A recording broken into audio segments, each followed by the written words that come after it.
I believe I know the general gist of the Metroid timeline, but with a new Metroid Prime 4 being announced, I was like, maybe I should do more of a deep dive into the actual lore.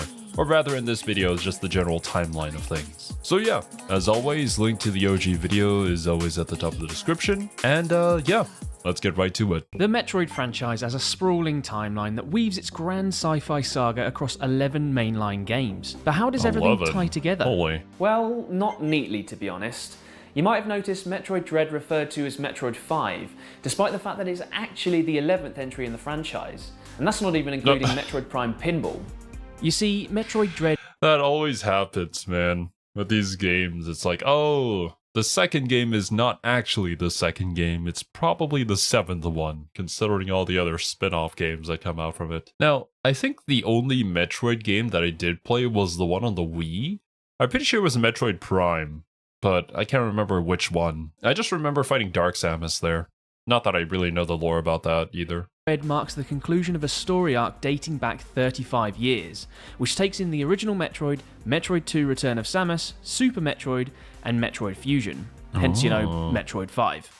But that chronology doesn't even take into account the Metroid Prime trilogy and its various handheld spin-offs, or even Metroid Other M. So with Metroid Dread set to expand the canon and conclude Samus' long-standing mission to exterminate the Metroids, what better time to recap the franchise's entire story? And if you like these kinds of deep dives into... I think the Metroids are like an alien species. They're like the brain things that float around, right? And they're kind of, well, I forget exactly what they do, but they're pretty bad. and I mean, the entire series kind of revolves around them, which is why it's called Metroid. To gaming timelines, please make sure to like this video and subscribe to the channel. It really helps us out. Right, from Samus' confrontation with Mother Brain through to the horrors of being pursued by the SAX in Metroid Fusion, this is the complete timeline of the Metroid franchise.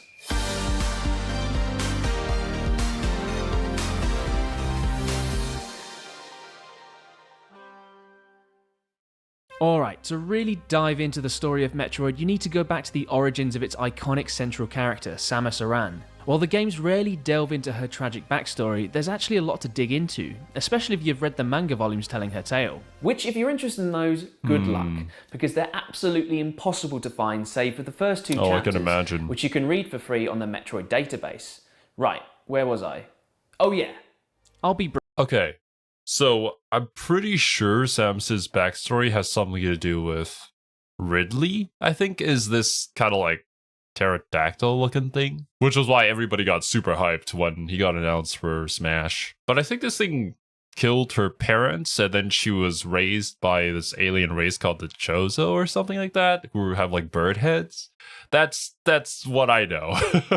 Just putting that out there. We'll probably learn more details here. Because the manga covers a lot. Volume 1 sees Samus have her first encounter with the wise Chozo bird people and come face to face with Ridley and the space pirates, who promptly kill her parents and destroy her homeworld. Volume 2, however, largely details Samus's training at the hands of the Chozo on their homeworld of Zebes, her time in the Galactic Federation, and her ongoing battle with Mother Brain, who is revealed to be a supercomputer created by the Chozo. Remember, this is all before the first game of the franchise even takes place. Speaking of which, Volume 2 dovetails nicely into the opening of that game. Zero Mission. Naturally, the OG Metroid, or its remake Zero Mission if you will, kicks off our timeline in earnest. The year is 20X5 in the cosmic calendar, and space pirates have attacked a deep space research ship, making off with mysterious organisms known as Metroids. Their plan? To breed the Metroids and use them as biological weapons to wage war in the galaxy. Standing in their way are the Galactic Federation, space cops that send in renowned bounty hunter Samus Aran to infiltrate the planet and take down Mother Brain, the main antagonist behind the space pirates' galaxy-conquering plot. And that's just the prologue to Samus' Zero Mission, a whole load of story information that isn't even mentioned in the game, and you'll probably only see if you read the game's manual, which if you're anything like me, age 12, you probably didn't. Either way, the game kicks off with Samus landing on Zebes, and she begins to explore the Chozo ruins. She infiltrates Zebes, then encounters and destroys a host of Mother Brain's lieutenants, including the giant reptilian Kraid. Think King K. Rool on steroids. And her It actually does kind of look like him. nemesis, the egotistical space dragon Ridley. Oh, and it's a space dragon. Finally, she comes Gotcha. face to face with Mother Brain herself, who she promptly dispatches before escaping the planet. And that's where the original Metroid finished. But Zero Mission added on an extended epilogue that saw Samus attacked by space pirates as she left the planet of Zebes. So This Ridley? Redux ending saw Samus crash land back on the planet near to the space pirates' mothership, with her iconic power suit completely destroyed. Left in just her Zero suit, Samus Okay. I guess that makes sense. That's why it's called Zero Mission. infiltrated the mothership before discovering the nearby ruins of Chozodia, an ancient Chozo site where she discovered a fully charged power suit. Samus dons the power suit, which we learn was originally created by the Chozo, and makes her way out of the ruins, carving her way through hordes and hordes of space pirates en We even had the magical girl transformation sequence. route. Before she can escape, though, she's cornered by Mecha Ridley, a robot designed by Ridley in his own image. I did say he was egotistical. What the hell? Mecha Ridley? Oh my god, it's like a Mega Godzilla situation. But I didn't know that Ridley was like that intelligent of a being to create a robot of itself. Actually, does that mean Ridley can communicate? Like they're just like a space dragon leading a band of space pirates? Is that what I meant to understand here? Because I always thought Ridley was just like this giant like monster like creature that ended up eating Samus's parents and is kind of like her arch nemesis, but I guess not. Naturally, Samus destroys Mecha Ridley and escapes before the mothership self-destructs, destroying all of the space pirates' research on the Metroids.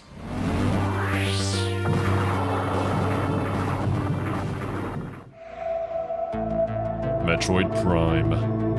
Alright, before we go on, there's a little confusion as to where the Metroid timeline goes next, as there's a few inconsistencies within the in-universe dates for the rest of the franchise.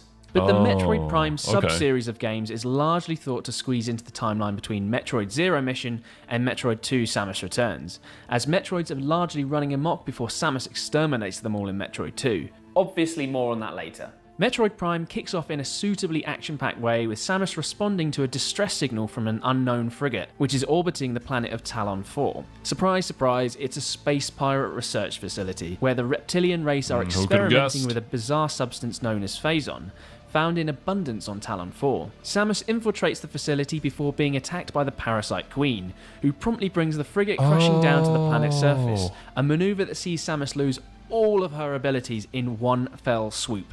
Damn. The Parasite Queen. Oh god. I'm going to be that guy, but the only reason I recognize the Parasite Queen is because of that one stage in Super Smash. I know it doesn't originate from Smash at the very least, so a little bit better than the actual memes, but dang, dude.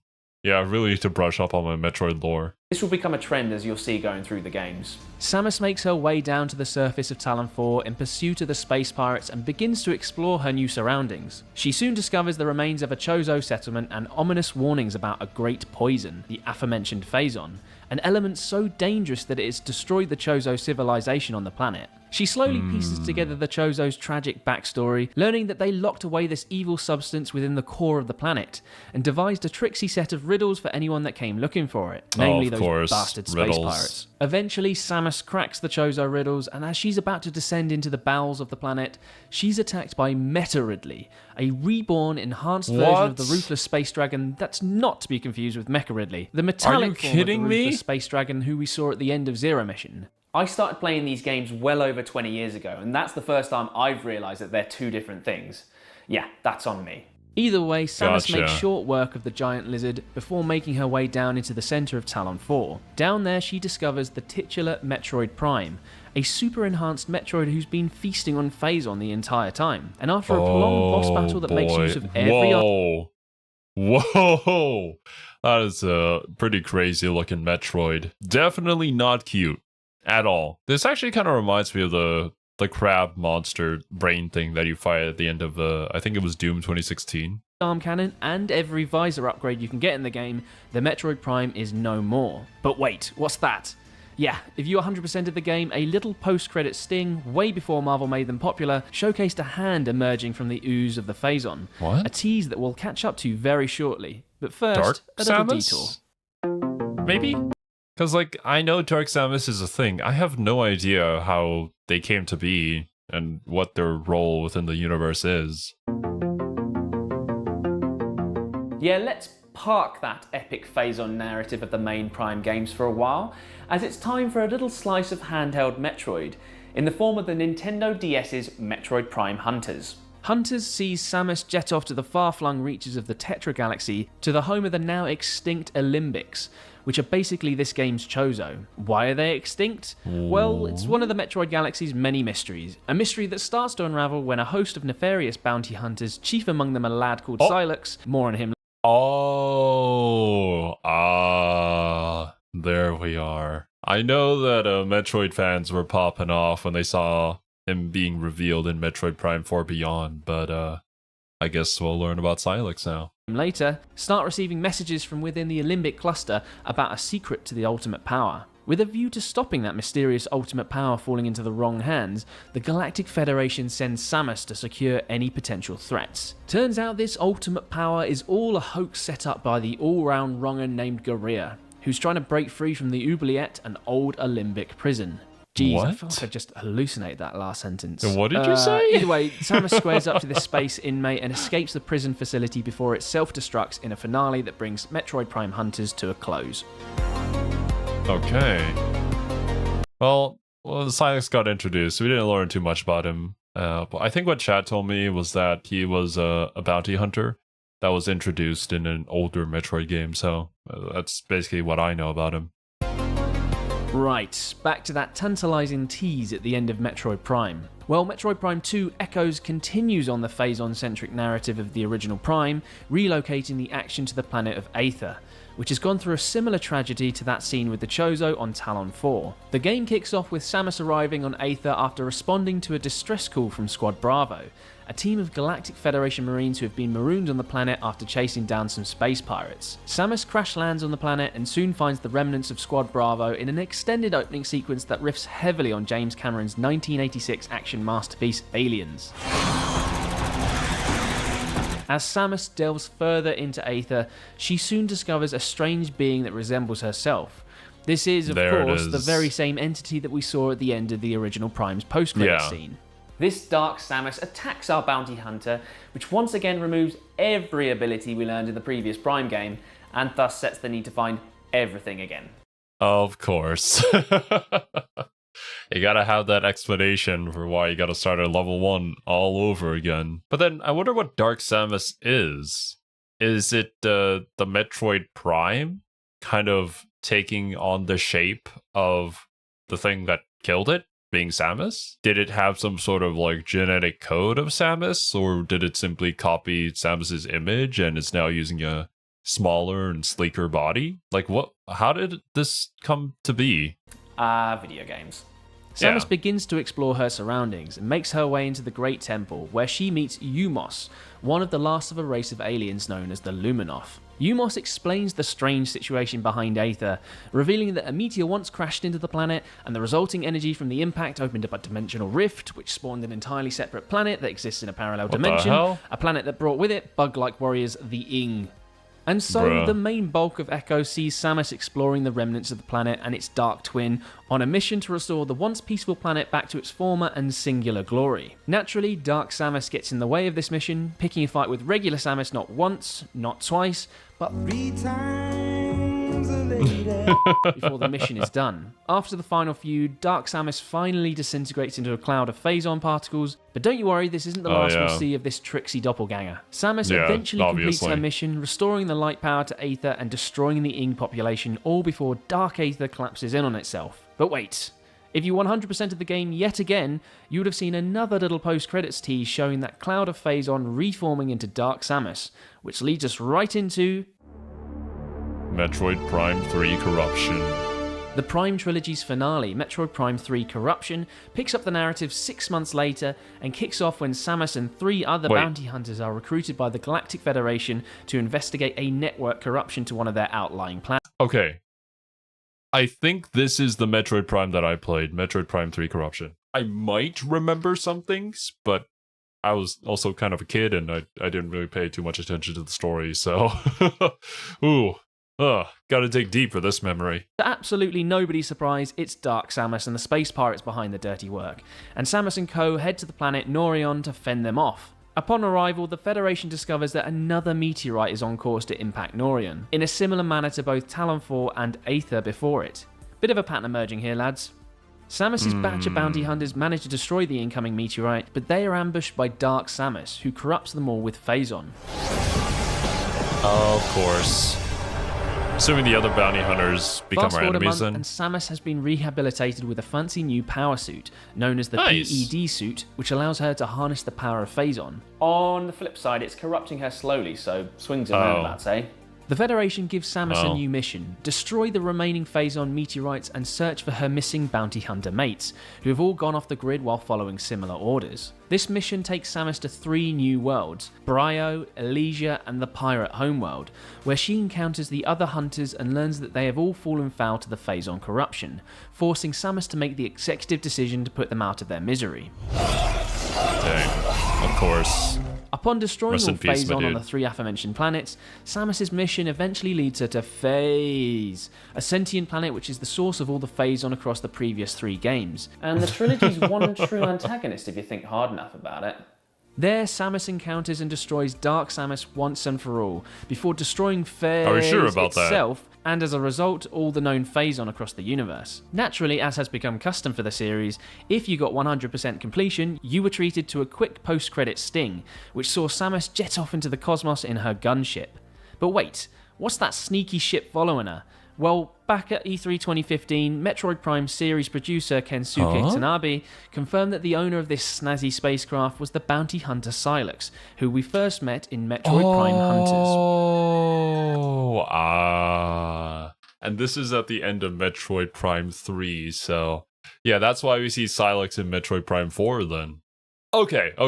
I mean, then it probably wouldn't have been like such a surprise for the Metroid fans or the people who knew about this extra cutscene that Silex would show up at the reveal trailer. But I wonder, what's his deal? Like, what happened in Hunters? I think that game was called. Wait. Metroid Prime Hunters, yeah. I mean, Silex was also a bounty hunter, so I guess maybe he's competing against us in order to achieve something, but the bounty hunters seem to be under the same organization, I'm going to assume. And maybe they accept jobs, but I guess out in space, if a bounty hunter kills another bounty hunter and nobody knows, then like they just, it just is what it is. Or maybe he was paid off in order to do something. To hunt down Samus, maybe. Or to make sure that Samus doesn't get in the way. I don't know. I think it would be a safe assumption that money would be like the biggest driving factor for these bounty hunters, and which side that they would choose to be on. Federation Force.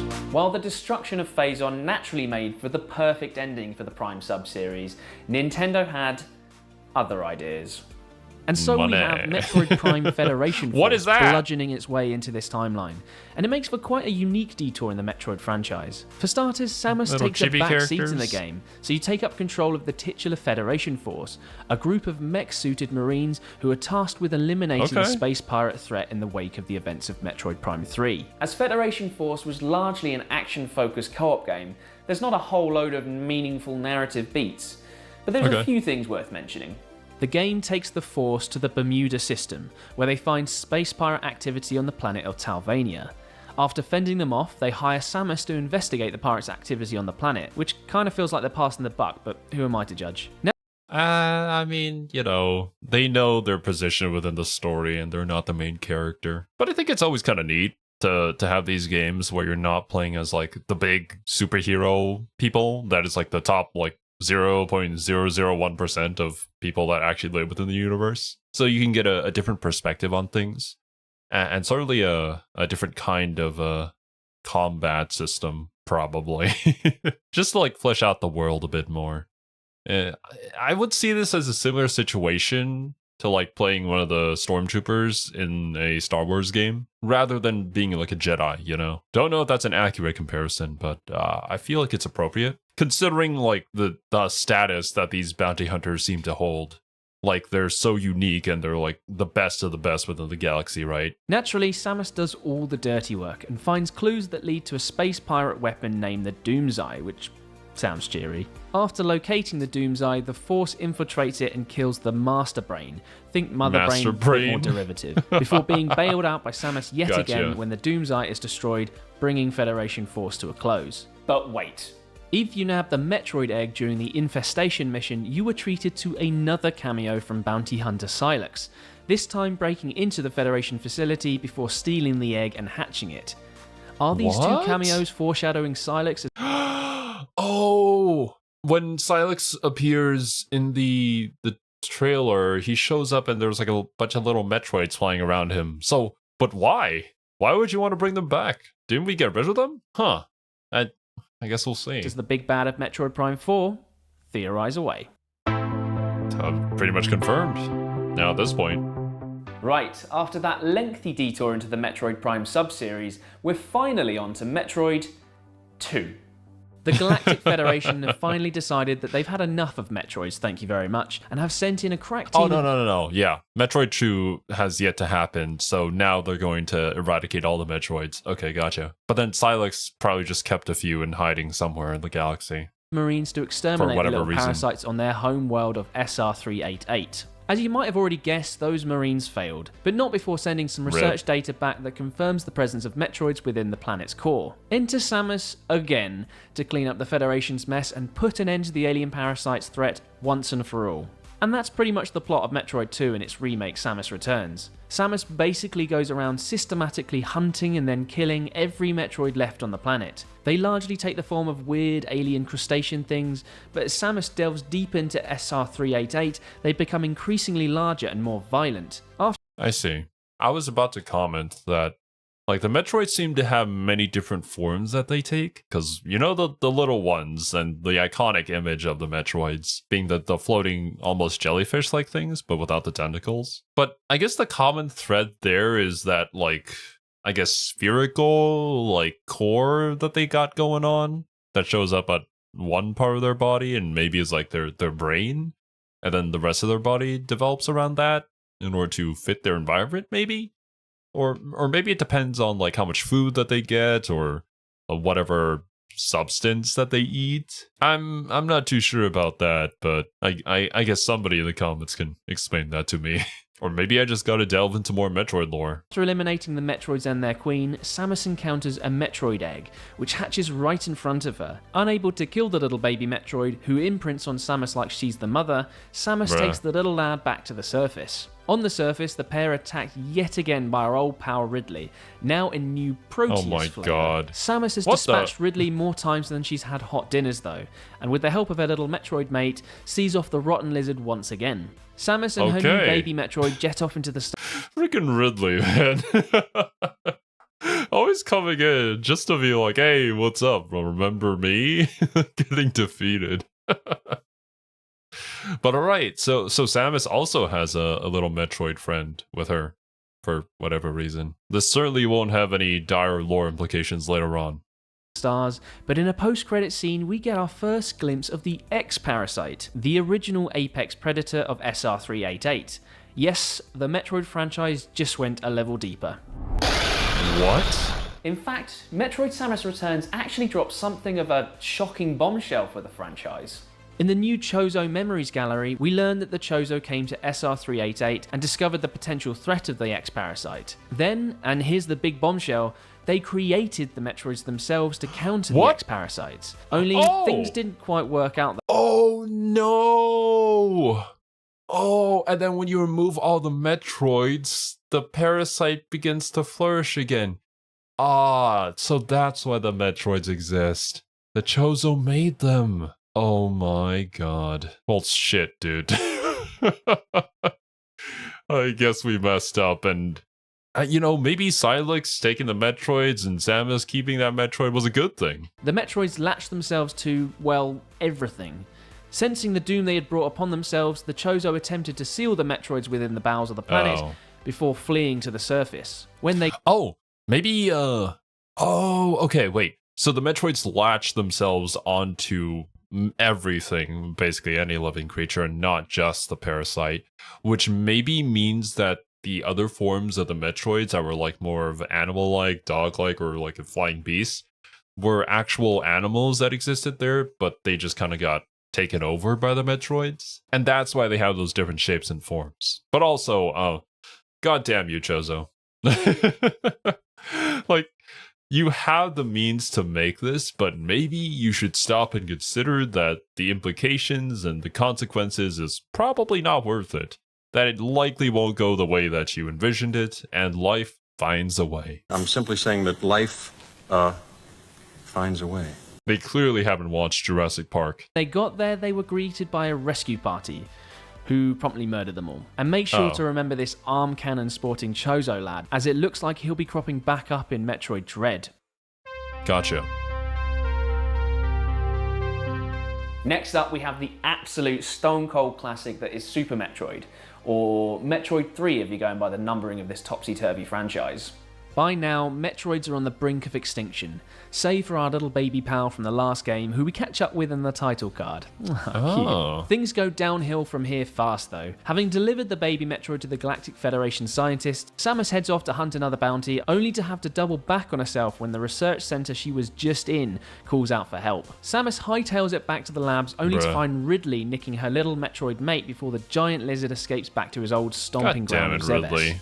Yep, that's right, we are heading back to where this all started. Samus follows and lands on the old Chozo homeworld, only to discover the space pirates have rebuilt their colony in the years since her last adventure here. Samus once again dives into the underbelly of Zebes, hunting and killing the space pirates and their generals, including the big fat dragon thing Kraid once again, until she encounters a giant Metroid who drains her of all her life energy. Just as she's about to die, the Metroid stops leeching her as it finally recognises who it's munching on. Turns out that the baby Metroid she found got swole.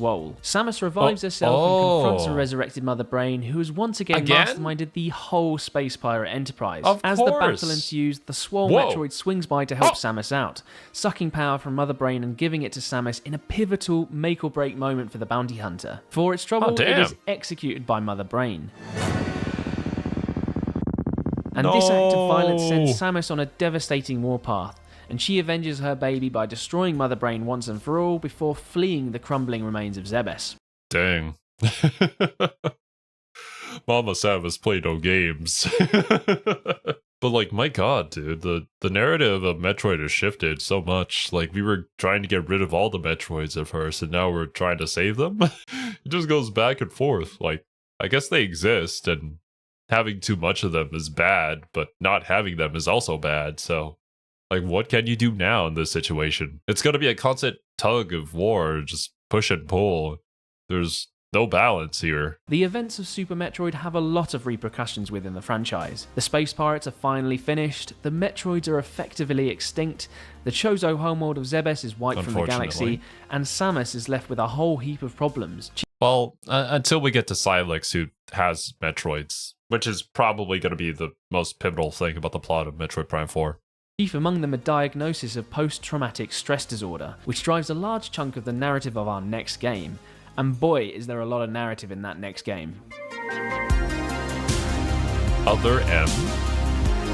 Metroid Other M, which was developed in conjunction with Team Ninja, puts a heavy emphasis on narrative, with an extensive amount of cutscenes. In the wake of the events of Super Metroid, Samus is put into rehabilitation by the Galactic Federation. And fair play, because by this point she's been through a lot. Coming out of rehab, Samus gets back to bounty hunting and soon receives a distress signal that leads her to an old abandoned Federation haunt called the Bottle Ship. Only upon further investigation, it's not abandoned, as Samus soon encounters the 7th Platoon and her old Federation ringleader, Adam Malkovich. Malkovich.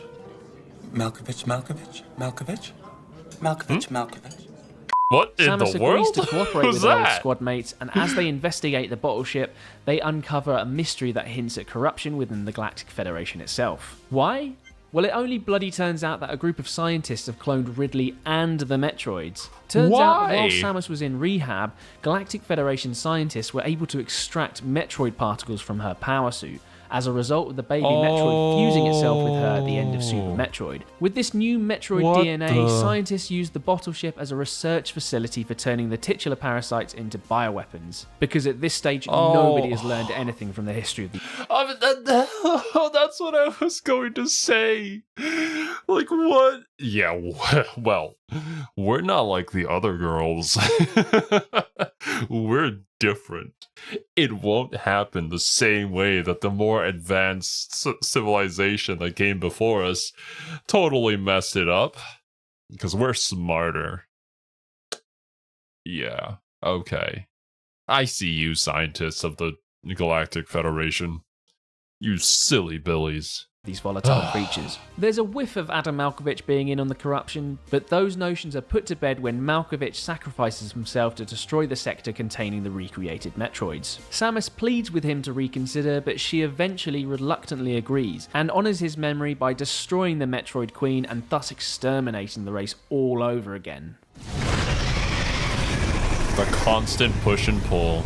Destroy them, save them, destroy them, save them.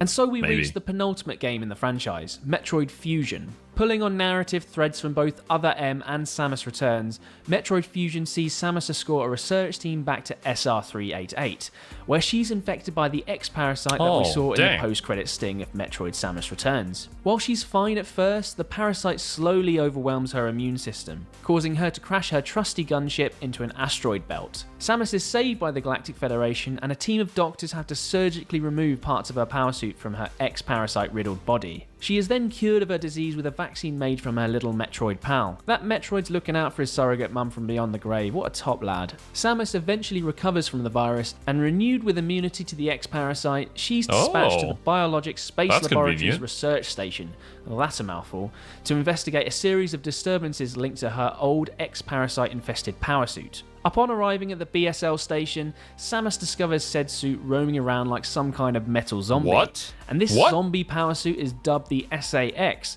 by Samus's computerized CO, who's actually the disembodied voice of Adam Malkovich. What? Samus continues to... What?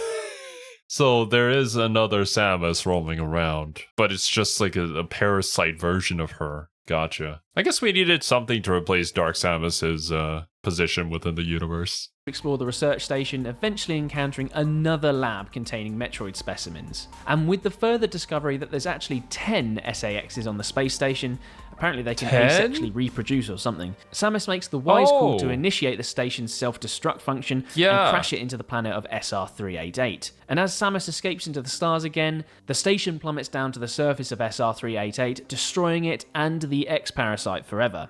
Probably. Oh boy. Okay, finally a Dread. Interesting. Well, I mean, the spaceship did crash land and hopefully burned up everything, but that also leaves like a potential hole there for more trouble to arise and more potential need for Metroids in order to get rid of the said parasite again. Which leads us to Metroid Dread, which puts a nice neat bow on Samus's seemingly never-ending mission to exterminate the Metroids. Turns out, for all her hard work in Metroid Fusion, some form of the X-Parasite lived on in the far-flung wastes of the planet ZDR. Keen to eradicate the pests, the Galactic Federation dispatched 7 devastatingly powerful robots, the Extraplanetary Multiform Mobile Identifiers, or MEs for short. No, not that. I see. I'm going to assume those robots did not do the job very well. Naturally, the MEs promptly go missing under mysterious circumstances, and Samus, being the only known being in the universe who's immune to the X-Parasite, is sent to find out why. And the rest of Metroid Dread, as of now, remains a mystery. There are a few more details that we do know, however, chief among them the presence of the Chozo, including the power cannon sporting lad we clocked back in the Chozo memories from Metroid Samus Returns. Amazingly, this marks the first time the Chozo themselves have actually appeared in a Metroid game. And they look like they mean business. And the other key thing to note... Interesting. Considering how pivotal they are to Samus's lore, and I guess the lore of the entire universe as a whole, you would have expected to see them more, but I guess they were just that, like, ancient civilization that set up the story, and rather than being a part of it. But yeah, this video is like 2 years old, I think. Yeah. So we probably know a lot more details about Dread. Well, obviously, the game's been out for a long time now. But I just wonder, like, where is this going to lead to when it comes to Metroid Prime 4? Is that this is the end of a story arc 35 years in the making. A story arc that will finally see some closure for Samus and her lifelong quest to exterminate the Metroids. But crucially, it's not the end of Samus's story, which will hopefully continue on whenever we finally get details about the upcoming Metroid Prime 4. So while that was a pretty like general overview of the timeline and little bits and pieces of the lore here and there, I do already enjoy some of the conflict that we're creating here. That there's like multiple different enemies that if you eradicate one of them, something else ends up taking power, and then you kind of have to like bring back another in order to eradicate them. The thing that you just eradicated, it's like, as I said, the constant push and pull thing. Like, where is the balance? And there's just so much nuance potentially to these conflicts. Well, I say potentially because I don't know the exact details of it, but from an outsider's perspective, that is what it seems like. And there just seems to be so many different moving parts behind the scenes of different organizations with different goals and making the same mistakes that others have made in the past. Especially with the bounty hunters too. Like, I'm going to assume that the bounty hunters kind of like are off doing their own thing and they have their own goals and they accept their own jobs, and not necessarily always with the Galactic Federation, and they're not always on the same side, which could mean in Prime 4 the rebirth of the Metroids. But I wonder how that could potentially tie in to the parasites, or like the parasite suits that are a copy of Samus maybe making a comeback. Like, what are Silas's motives in Prime 4? Is it going to be clear cut and dry big bad, or is it going to be a much more nuanced take? I don't know. I have a lot of questions, and this video has kind of just piqued my curiosity about the series. So maybe I'll look into more things. But yeah, that's it from me. Thank you so much for watching. Hope you guys enjoyed, and I'll catch you in the next one.